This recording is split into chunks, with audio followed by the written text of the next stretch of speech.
If you're considering intermittent fasting, or maybe you've tried it and you're not getting your results from your intermittent fasting, it's important to ensure that you're doing it correctly to maximize its effects. So I'm going to share how to maximize the effects of intermittent fasting because maybe you're doing it a little bit wrong. So you may have heard that in order to do intermittent fasting, typically you're going to be fasting in the morning. So you may wake up, you could have some tea, some coffee first thing in the morning, and really have your first big meal at around 12 noon or later. Then you may do your workout mid-afternoon, have your second big meal, and then maybe a late night snack, and then you're eating again, and then it's bedtime. So to maximize that intermittent fasting, especially if it hasn't been working for you, you may want to flip that schedule on its head. Meaning, and this is what I prefer to do, is waking up.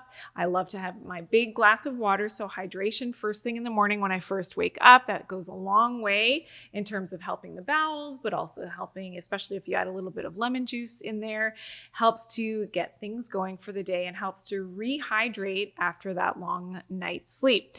Around 7 to 8 a.m. So in the morning, your first meal, you want to have a high protein breakfast. So you don't want to fast through your breakfast. You want to have that high protein breakfast.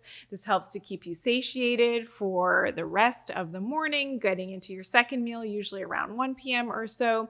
You could have some tea or coffee in between your first and your second meal, but that high protein breakfast is key, especially for balancing your hormones and fixing your leptin resistance. So if you don't know what leptin resistance is, please check out my other content, my other videos on that. Really, really important. If you're having difficulty losing weight, you're in an inflamed state, you've got aches and pains, and you're finding that that aging process is happening a little bit too quickly for what you would like, then you definitely need to fix that leptin resistance. So your second meal then is around midday. And then if you are doing the intermittent fasting now, you are fasting your last meal of the day. So ideally there's some exercise in there, maybe in the later afternoon, as according to circadian rhythms and timing. This is the optimal time to exercise, but to lose that weight, you're fasting the dinner. So you're going to go now from your second meal of the day, remember was usually around midday, 2, 3 p.m., maybe max.